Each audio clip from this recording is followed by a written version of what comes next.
Pegue a palavra do Senhor, o título do sermão dessa manhã, A Chegada do Cordeiro. Vamos meditar, vamos ler e vamos crescer no conhecimento da palavra de Deus. Tome a Bíblia e abra em São João capítulo 3, verso 22.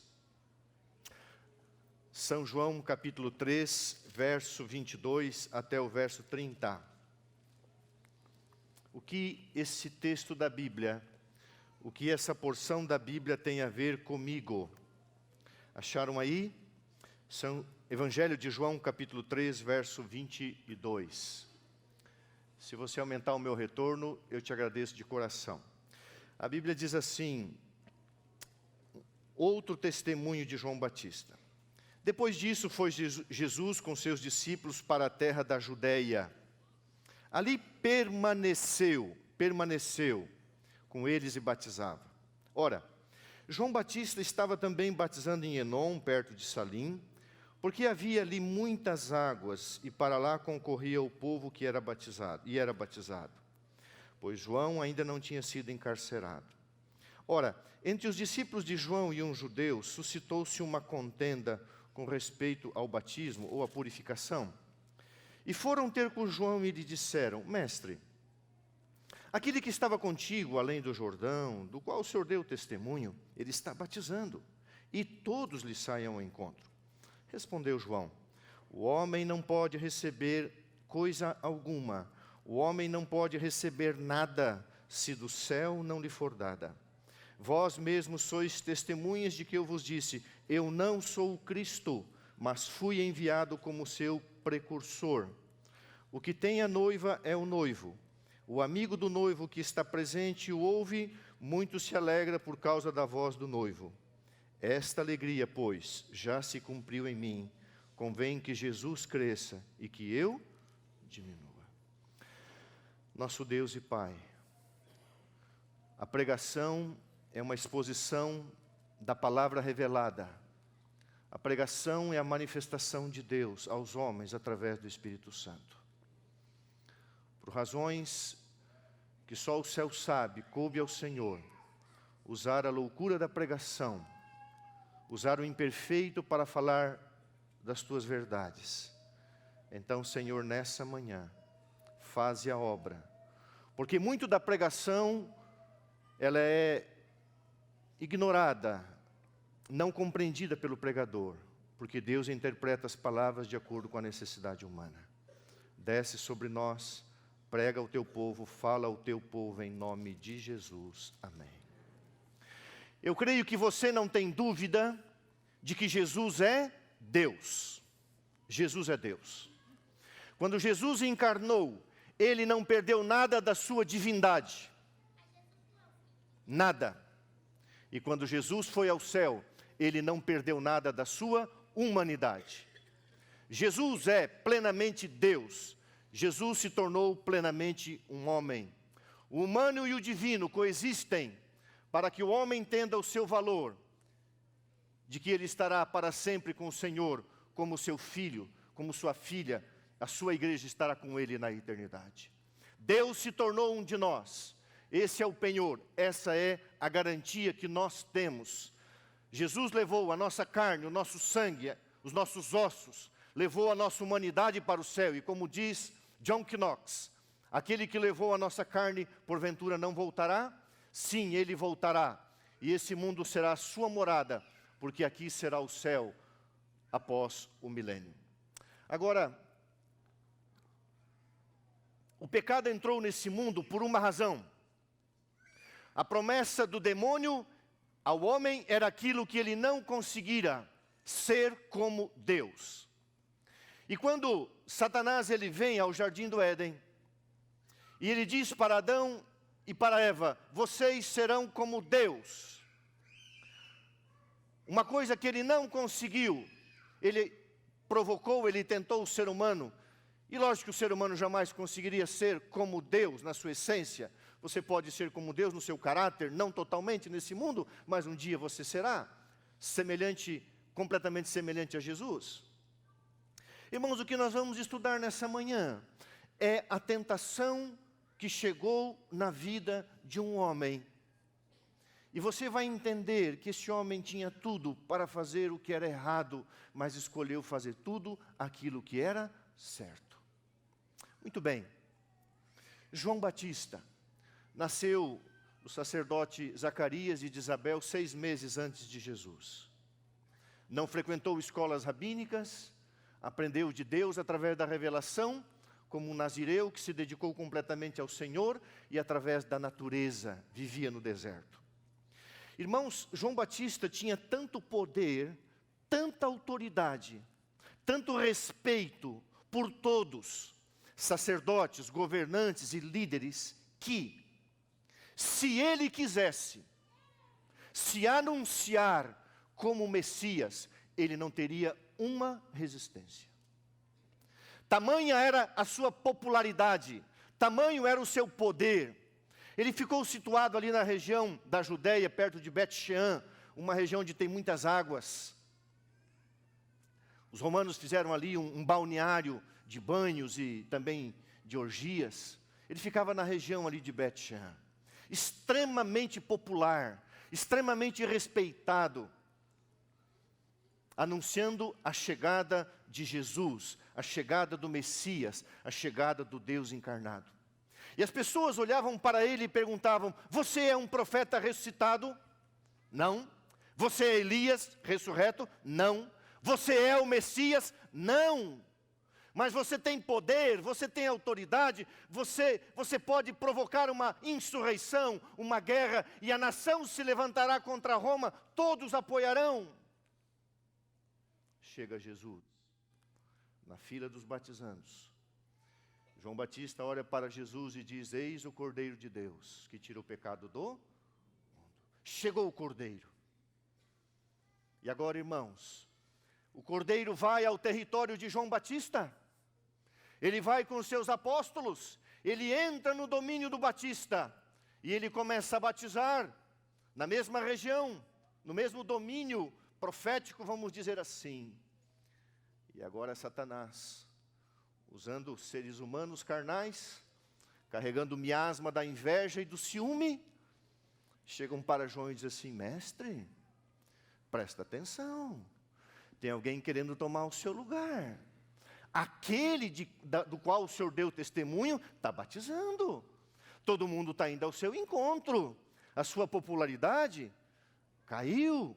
As pessoas estão deixando de seguir o Senhor para segui-lo. As pessoas estão indo atrás dele. Mestre, nós temos um problema. O Senhor já não tem mais aquela popularidade, aquele respeito. Agora está todo mundo indo atrás desse novo mestre. Ah, irmãos, como eu amo isso aqui. João olha aqueles homens e fala uma das maiores verdades bíblicas: o homem não pode receber nada se do céu não lhe for dado. Querido irmão, querido amigo, a vida que você tem foi dada por Deus, a mensagem que você tem foi dada por Deus, o plano da redenção foi dado por Deus. O que você é, o que você tem, o que você carrega, veio do céu, porque o plano de Deus é te levar para o céu. Você já parou para pensar que uma pessoa, ela chega nesse mundo conduzido ou conduzida? Alguém tem que cuidar, alguém tem que alimentar, alguém tem que limpar, alguém tem que educar. Você chega levado, você chega conduzido, você chega carregado, você chega completamente dependente. E como que você vai embora? Alguém tem que cuidar de você. Alguém tem que preparar o seu caixão, alguém tem que preparar o seu corpo, alguém tem que enterrar você, alguém tem que fazer o culto por você. Você vai embora conduzido. Alguém tem que levar você. E então João diz: o homem não pode receber nada. Vós sois testemunhas. Eu já vos disse isso, São João 29, eu não sou o Cristo. Mesmo que vocês queiram, mesmo que vocês me aceitassem que eu fosse o Messias, mesmo que vocês me aceitassem que eu fosse um profeta, mesmo que vocês imaginassem que eu poderia ser um Moisés, um líder. Não. Eu sou apenas uma voz, clamando no deserto. Prepare os corações de vocês, que o Messias vai chegar. Ele é maior do que eu. Eu não sou digno de desatar as suas sandálias, a correia de suas sandálias. Ele encaminhou para Jesus a honra, a glória e o louvor. E ele disse: o que tem a noiva é o noivo. Irmãos, uma das pessoas mais honradas no casamento judaico era o amigo do noivo, era o paraninfo, era o padrinho especial. Ele cuidava de todas as tratativas entre as duas famílias. Ele era o secretário particular do noivo. Ele atendia todas as necessidades do noivo e da família da noiva também. E ele tinha a honra de levar a noiva para o noivo. E quando o noivo subia no altar e recebia do amigo do noivo, que era a pessoa mais honrada, o noivo recebia sua noiva, o amigo do noivo saía de cena. E convinha então que o noivo assumisse o seu papel e crescesse no relacionamento com a noiva, consumando o ato conjugal e tendo uma família. O amigo do noivo tinha um papel a desempenhar somente até aquele momento. E então, João Batista disse: esta alegria já se cumpriu em mim. Convém que Jesus cresça e que eu diminua. Irmãos, que provação. Que teste de caráter. João, você pode ser o Messias. Você pode ser o próprio Deus. Você pode causar uma revolução no mundo. Você pode cravar o teu nome na história como um libertador. Irmãos, quem sou eu? Quem é você? Qual é a nossa verdadeira identidade? Eu gosto quando chegaram para Jonas ali, em meio da tempestade, disseram: quem é você? Ele disse: eu sou hebreu, filho e adorador do Deus verdadeiro. Eu errei, eu pequei, eu sei quem eu sou um profeta fugitivo, fugindo de Deus, mas eu sou hebreu, eu sou judeu. Lance-me ao mar e a tempestade se acalmará. Sou eu o problema, sou eu o problema. Irmãos queridos, há um livro por aí que eu tenho um sermão, uma hora vou pregar, chamado O Impostor que Vive em Mim. A teoria de Brennan Manning, já falecido, um sacerdote católico, um homem de Deus, que vivia uma luta. Eu não sei se ele venceu essa luta, mas ele tinha uma luta com o alcoolismo. E ele escreveu vários livros lindos, livros muito filosóficos, mas tem muita coisa bonita. E num dos seus livros, O Impostor que Vive em Mim, Brennan Manning tem uma teoria: enquanto você não conhece a Jesus, você não conhece o seu eu verdadeiro. A sua identidade está em Cristo. Você nasce como um pecador, você nasce como um impostor, você nasce como um falso, você nasce como um caído, você nasce como um perdido. E somente quando você olha para fora, você tem que ter um ponto de referência fora de você. Quando você olha para Jesus, você encontra o seu eu verdadeiro. Antes de conhecer Jesus, você é um impostor. Fantástico essa ideia. Irmãos, o que isso tem a ver comigo? O que isso tem a ver com você? Jesus chegou naquele território, e a Bíblia diz que ali permaneceu. A palavra permaneceu, quando você estuda, você vai descobrir que Jesus chegou ali entre março e abril do ano 28, e ficou até dezembro. Era após a Páscoa, ficou cerca de 8 meses no território de João. Depois que Jesus saiu, João Batista foi preso, e na Páscoa seguinte ele foi morto.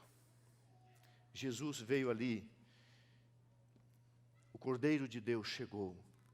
E quando o Cordeiro de Deus chegou, João Batista sabia qual era a sua missão e qual era o seu lugar. Irmãos, quando você descobre, à luz da Bíblia, quem você é, você sabe qual é a sua missão e você sabe qual é o seu lugar. Então, verso 27, leia comigo ali novamente. Respondeu João, eu quero enfatizar um pouquinho isso aqui: o homem não pode receber coisa alguma se do céu não lhe for dado. Irmão, João Batista tinha consciência, porque ele aprendeu, essa é a sua história. Ele tinha consciência através dos lábios de seu pai e de sua mãe quem ele era. Ele escolheu ser um nazireu, viver um voto de nazireu, viver exclusivamente para Deus. E ele estava dizendo: a minha história, a minha vida veio de Deus. Meus pais eram idosos, foi um milagre de Deus. O meu chamado é um milagre de Deus. A minha missão é um milagre de Deus. Tudo o que eu sou veio de Deus, menos o direito de tomar o seu lugar. Lá em 1 Crônicas 29, 14, o rei Davi, quando faz a despedida, ele fala uma leitura assim, fantástica, quando ele encaminha para Deus e diz: Senhor, tudo que eu fui como rei veio de ti, e das tuas mãos eu te devolvo. Tudo que temos veio do Senhor, tudo que somos veio do Senhor, e das tuas próprias mãos nós te devolvemos. Verso 28, vós mesmos sois testemunhas de que eu vos disse, eu não sou o Cristo, mas fui enviado como seu precursor. Irmãos, aqui você encontra um paralelo na vida de Moisés e na vida de Paulo, líderes do povo de Deus, que viveram para a sua honra e para a sua glória.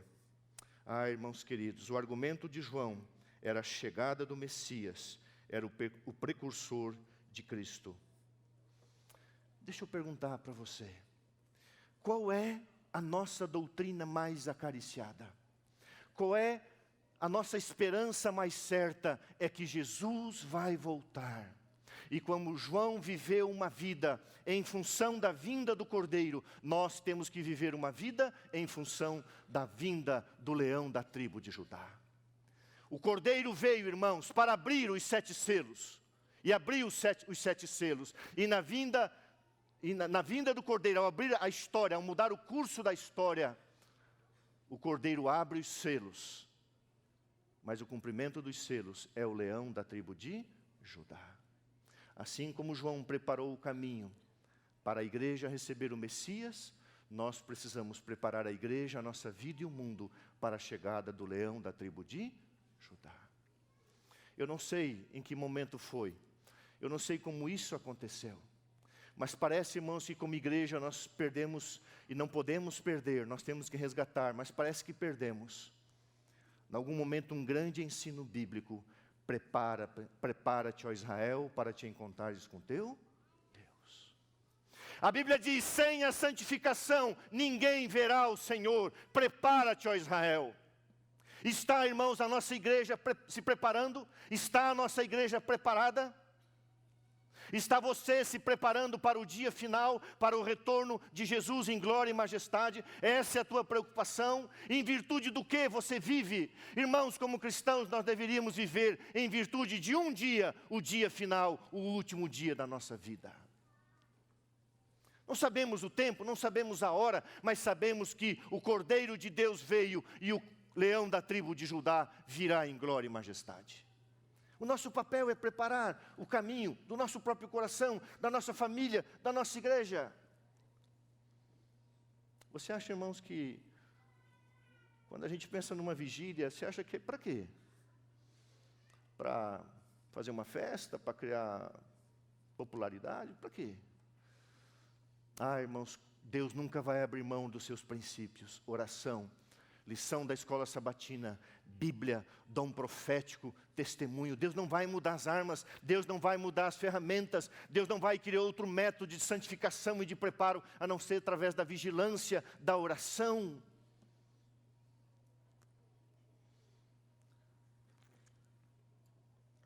Eu estou preocupado com um assunto que começou a chegar forte aqui na igreja, na instituição, e está afetando as famílias da igreja. 800 mil pessoas, jovens, de 12 a 19 anos, 800 mil, enquanto morre 350 mil pessoas do problema do coração, ao todo, no mundo, apenas da idade de 12 a 19 anos, mais do que o dobro, cerca de 800 mil adolescentes estão tirando a vida por ano. Irmãos, a pregação de Cristo é a vida, a pregação do demônio é a morte. Não estou julgando quem faz isso, Deus sabe, Deus é justo, Deus é fiel, Deus é misericordioso. Mas ao atender algumas pessoas essa semana, olhando para o coração de um adolescente, eu perguntei: o que você crê? O que você crê? É uma outra crença, creio nisso. Eu falei, isso não foi suficiente para tirar de você o desejo do suicídio, a vontade do suicídio? No que você crê, querido? Qual é a tua base? Satanás veio para pregar a morte, a doença, a tristeza, o príncipe deste mundo. E as pessoas estão aceitando a sua pregação. E agora, irmãos, eu vou falar de coração. Uma das grandes pregações de Satanás se chama Netflix. Pastor, você tem Netflix em casa? Tenho. Assisto. Não sou hipócrita, mas eu escolho assim, a dedo, junto com a minha esposa. Procuro assistir uma série, The Crown, a coroa inglesa, para aprender um pouco mais, fantástica a série. Agora, irmãos, dizer que um adventista do sétimo dia assiste a série Lúcifer? Eu sei que tem gente na igreja que assiste Lúcifer. O que você quer ao estar ali, irmãos, assistindo a série Lúcifer? Você quer morrer? Walking Dead, você quer morrer? Jogos de matança? O que você está jogando para dentro de você? E eu falei para esse garoto, quando você pensa, o que sai? O que você assiste? Foi isso que eu mencionei. Você introduz a morte na tua mente. Quando você vai pensar, você pensa em morte. Nós temos que introduzir na nossa vida a vida. E a vida está na palavra de Deus. Irmãos queridos, muitas, se não a maioria das séries do Netflix são novelas do demônio. Cuide. Não é errado você assistir algo bom. Pegue a tua esposa, assista lá o Diário de uma Grande Paixão.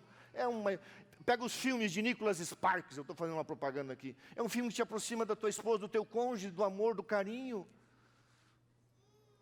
Que edifica você, uma história real. Você assistiu o filme O Último Soldado, do Adventista lá, esqueci o nome dele.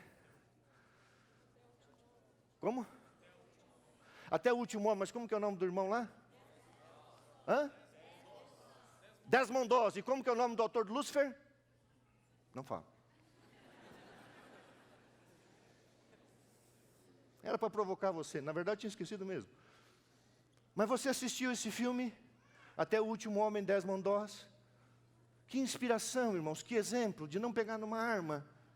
Protegido pelo Espírito Santo, pelos anjos de Deus. Esse homem morreu há poucos anos, com quase 90 anos, e deu um testemunho da sagrada lei de Deus e da santidade do sábado, e não tira a vida de uma outra pessoa. Essa pessoa estava mergulhada e preparada para ver Jesus em glória e majestade. Cuide, irmãos, com as séries que você assiste. E alguém disse assim, pastor, esses irmãos, eu fiquei assim, ai meu pai, o irmão tem coragem de me perguntar se eu assisti a série de Lúcifer. O senhor viu, pastor? É lógico que não, irmão. Eu não quero nenhuma comunhão com o demônio. Presta atenção numa coisa, irmãos. Aquilo com que você se relaciona, você tem comunhão e transforma a tua vida pela contemplação. Quando você assiste uma série que não é de Deus, você está tendo comunhão com o demônio. Não tem meio termo, não tem terreno, não tem vácuo, é com o demônio. Aí um dia, junto com a minha esposa, procurando ali alguma coisa para assistir, no nosso momento de ficarmos juntos, ali, segunda-feira, não é sempre. Aí vi lá, eu falei, eu vou só olhar esse negócio aqui. Só botei assim, quando eu vi o demônio, sai Satanás.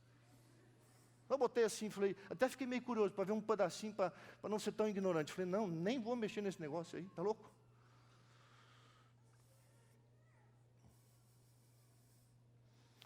Com quem você tem contato?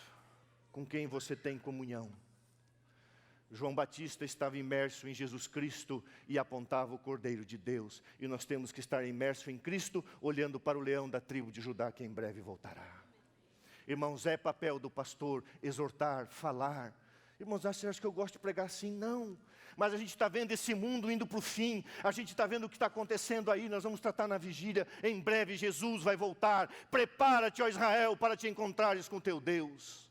Os jovens, adolescentes que deveriam ter sonhos, planos, vontade, não têm mais razão para viver.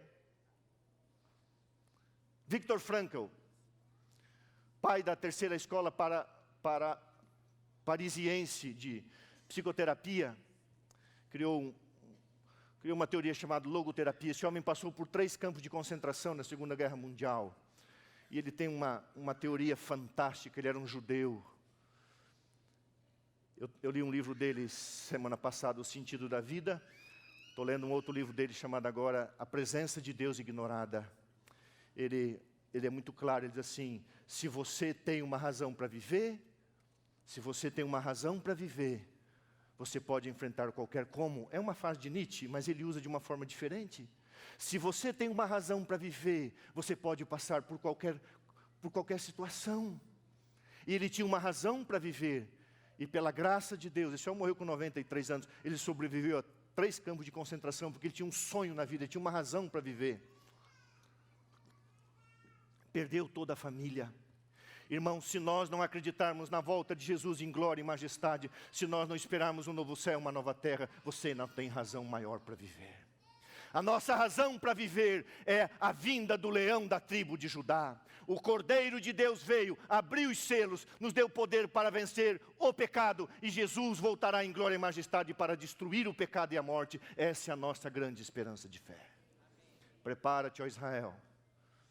João Batista preparou a igreja. Quando Jesus chegou, ele colocou a noiva no altar e disse: tu és o noivo, cresça e que eu diminua. Quando ele foi encarcerado, foram conversar com Jesus, e Jesus, olhando para o povo, disse: entre os nascidos de mulher, não teve ninguém maior do que João Batista. Uau! Nem Daniel, nem Moisés, nem Paulo, nem Abraão. Ninguém foi maior do que aquele que poderia se anunciar como Messias, mas morreu numa masmorra, esquecido pelo mundo, mas lembrado por Deus. E eu fico imaginando um dia a conversa entre João e Jesus no céu, até porque eles são primos. Um milagre de Deus. Você é um milagre de Deus, irmão, você tem que acreditar nisso. Você é um chamado, um escolhido por Deus, como foi João Batista. E então, eu quero te extrair algumas lições aqui. A primeira lição, irmãos: não interprete mal as bênçãos de Deus. Muitas vezes, como pastor, recebia assim o carinho dos irmãos, atenção, às vezes um elogio. Mas eu sempre carrego no meu coração o Salmo 115, verso 1. Não a nós, Senhor, não a nós, mas ao teu nome dai glória. Pastor, é apenas bênção de Deus. Quem é você? Você é apenas um abençoado do Senhor. Sabe, irmãos, eu fico tão preocupado às vezes quando Deus abençoa uma pessoa materialmente. Ela entende que aquela bênção é para ela. Ah, Deus me abençoou, vou fazer da minha vida o que eu quiser. Está errado. Não me interprete mal as bênçãos de Deus. Deus te abençoou para servi-lo, para proclamar o Evangelho e para preparar a vinda do leão da tribo de Judá. Não me interprete mal as bênçãos de Deus. Não faça mau uso das bênçãos de Deus.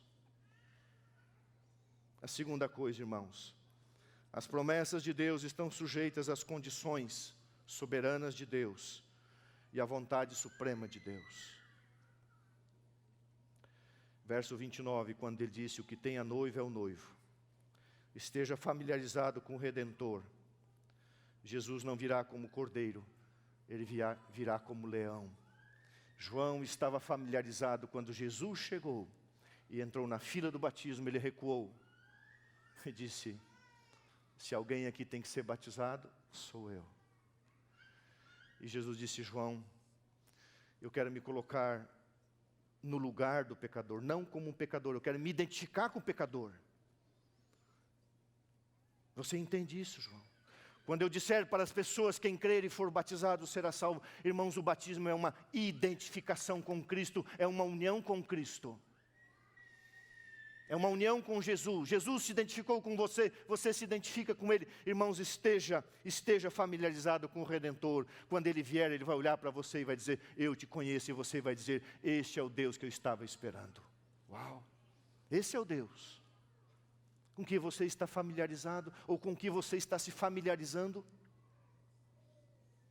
E o verso 30, irmãos, eu quero encerrar com essa ênfase. Dá uma olhadinha ali, por favor. Esta alegria já se cumpriu em mim. Convém que ele cresça. Encaminhe para Jesus todas as bênçãos que você recebeu. Encaminhe para Jesus. A Ele a honra, a glória e o louvor. Nele nascemos, nos movemos e existimos. A Bíblia faz uma comparação da vida cristã com o novo nascimento.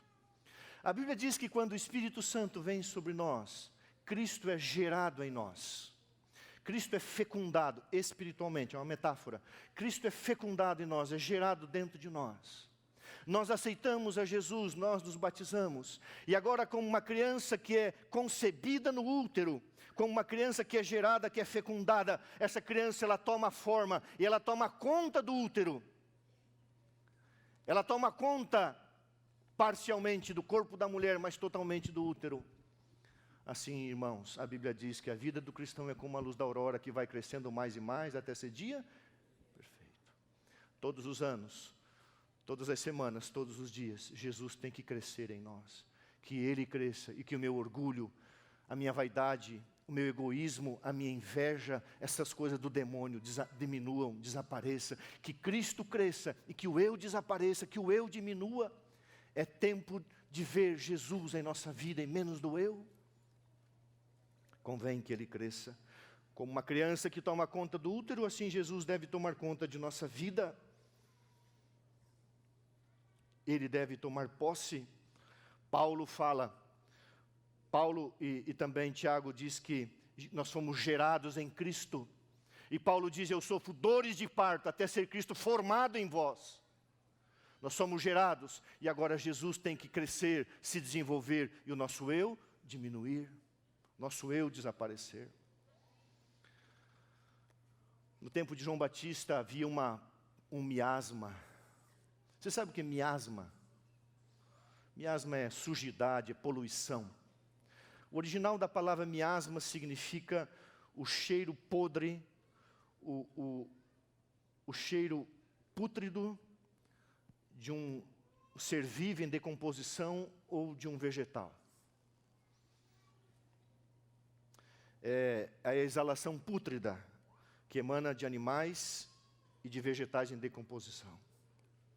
Tudo que Satanás quer, irmãos, é que sobre a sua cabeça, sobre a sua vida, exista esse miasma, essa poluição, essa sujidade. Imoralidade, inveja, ciúme, raiva, ódio. Essas coisas que pertencem à carne. Em contrapartida, a Bíblia diz que nós devemos ser o bom perfume de Jesus. O aroma de Cristo. Não podemos viver debaixo do miasma de Satanás.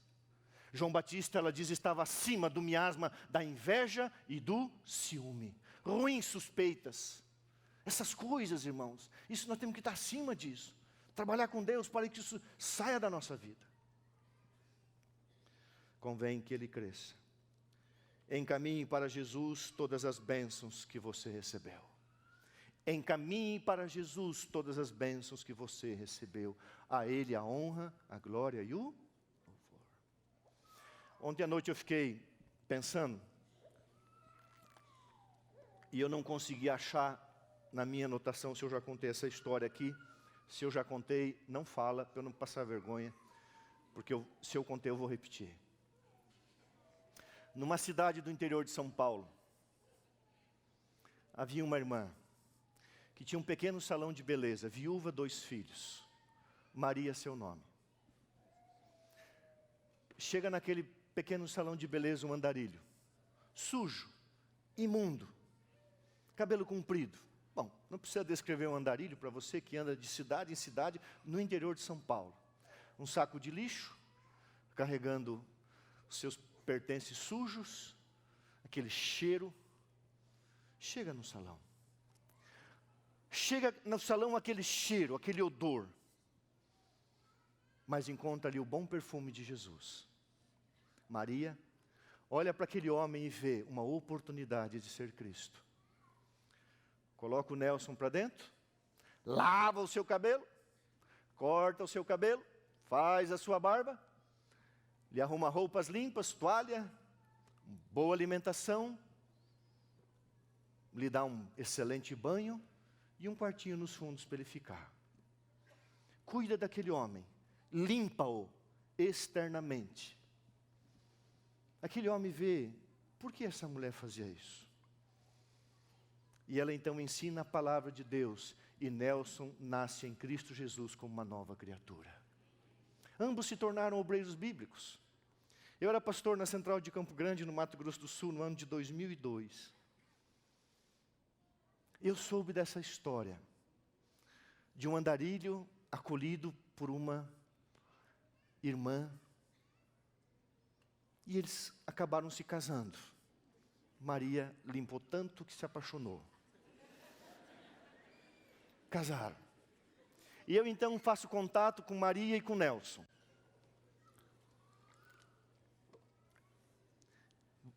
Tenho um chamado para vocês.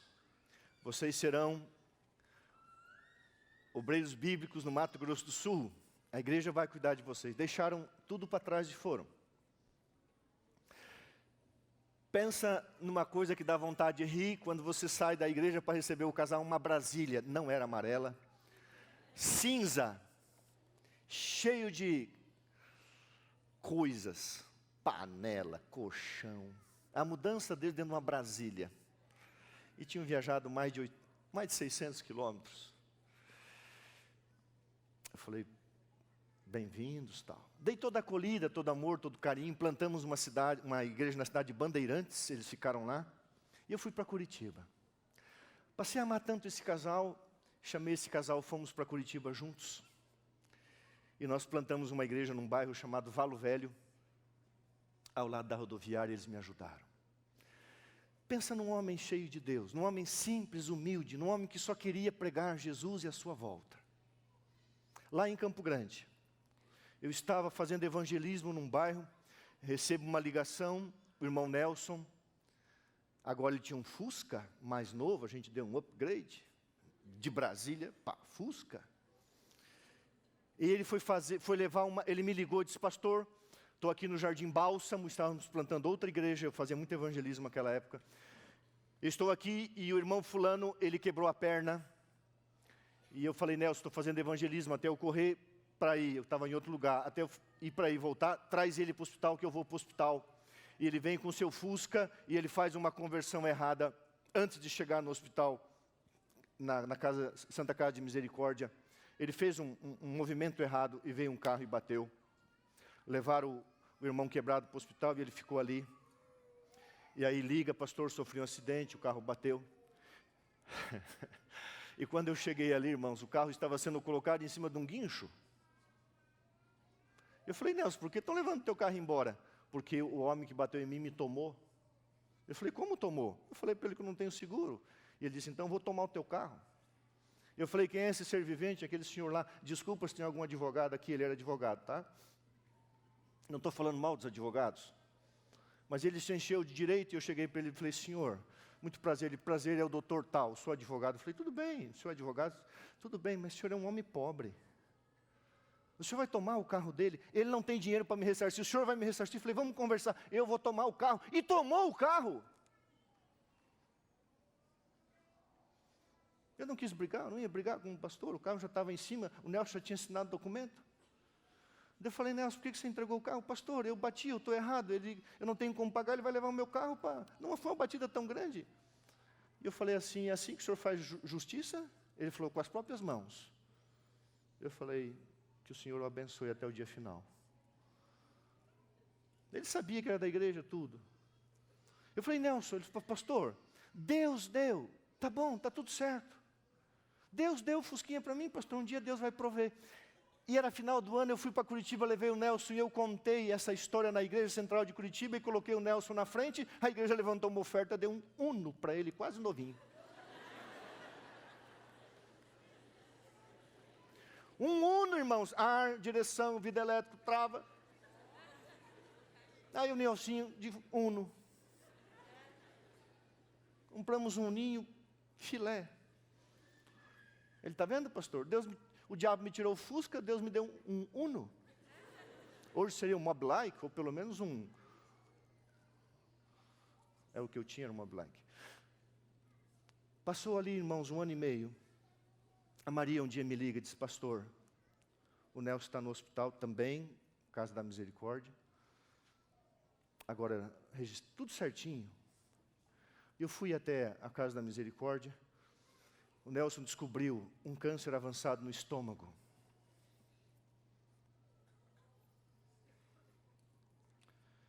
Eu cheguei naquele leito, eu falei, irmão Nelson, tudo bem? Ele falou, bigodinho, assim, nunca esqueço o rosto dele na cama, rindo assim, pastor Gilson, acho que eu não saio dessa. Vai se preparando, porque eu não saio dessa. Não deu, ele ficou quase um mês internado e faleceu.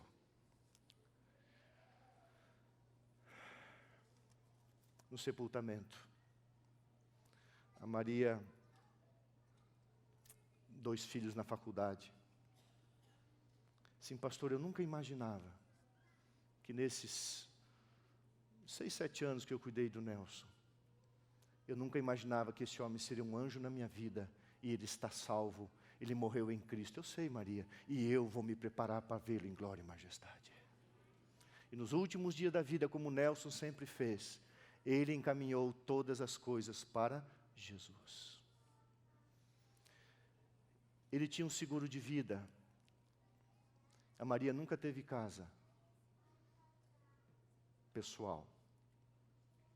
E o dinheiro do seguro deu para comprar uma casa para ela. Nós tínhamos feito seguro do carro, mas não envolveu o carro. Mas nós vendemos o carro e outras coisas, compramos um carro seminovo. E a igreja, até quando eu estava lá, ficou pagando a faculdade dos filhos. E ela ficou com uma casa, um carro seminovo. Não estou falando de dinheiro, irmão, de bênçãos. E ficou com uma aposentadoria vitalícia de 2 salários mínimos. Ela disse assim, pastor, eu queria abençoar esse homem. Eu queria falar de Jesus para esse homem. Pastor, quando ele chegou, era uma sujeira. Mas esse homem passou a ser um aroma na minha vida. E eu, ao abençoá-lo, eu fui abençoada. E o dia que eu chamei ela no escritório e falei, agora a senhora vai ter uma casa, um carro, e a senhora vai ter meio de subsistência. Ela disse, eu queria ter o Nelson. Eu falei, eu sei, irmã, mas é a vida. Ela disse, eu sei, mas eu nunca imaginava que um andarilho, um sujo de rua, fosse me deixar espiritualmente e materialmente abençoada. E tudo que eu quero é ver o Nelson em glória e majestade. Assim viveu o Nelson. Assim viveu João Batista. E encaminhou as bênçãos que recebeu para Deus, exaltou Jesus e Jesus cresceu. A chegada do Cordeiro, o Cordeiro veio. O leão da tribo de Judá voltará. A nossa atitude como igreja deve ser a mesma atitude de João Batista. Viver em função da vinda do outro. O leão da tribo de Judá. Que Jesus cresça na sua, que Jesus cresça na minha vida. Que as coisas desse mundo diminuam e logo desapareçam pela graça de Deus. Jesus é nosso Redentor, nosso amigo e nosso irmão.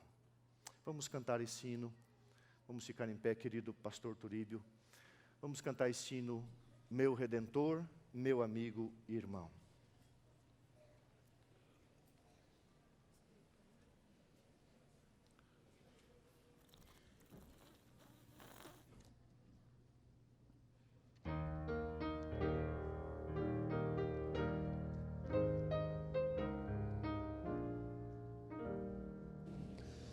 Meu Redentor, meu amigo e irmão, és o meu mestre divino. De ti me vem bênçãos em profusão. Jesus, tu és tudo pra mim. Tenho saudades de ti, meu Jesus. Raie depressa teu dia de luz. Contos do lar, sempre morar. Oh, que saudades, que anseios. Nada no mundo me pode afastar nunca do Mestre divino. Tenho desejo de sempre cantar. Jesus, tu és tudo pra mim. Tenho saudades de ti, meu Jesus. Raie depressa teu dia de luz. Juntos no lar sempre morar. Oh, que saudades,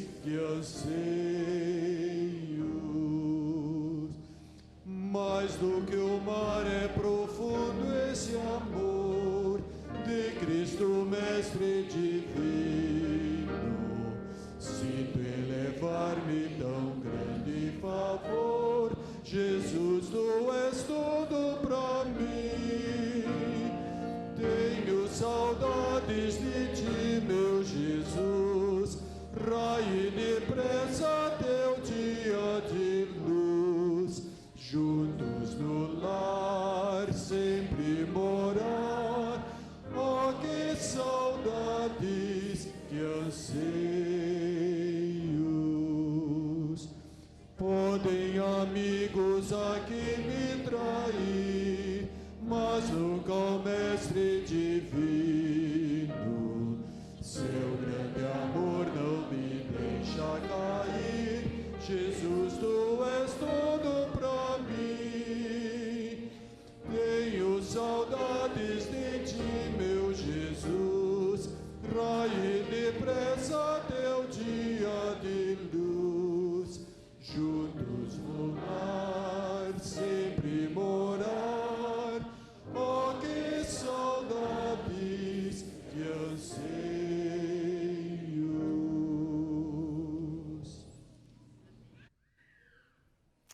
Oremos. Naturalmente, nosso Pai, só sentimos saudades de quem conhecemos e quem já passou pela nossa vida. O anseio que temos, a saudade que temos, é porque o Senhor nos deu o conhecimento de Jesus Cristo.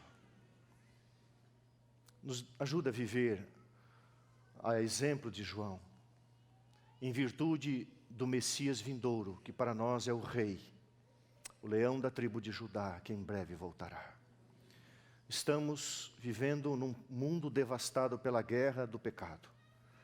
Quase 6.000 anos. Estamos esperando o Senhor voltar.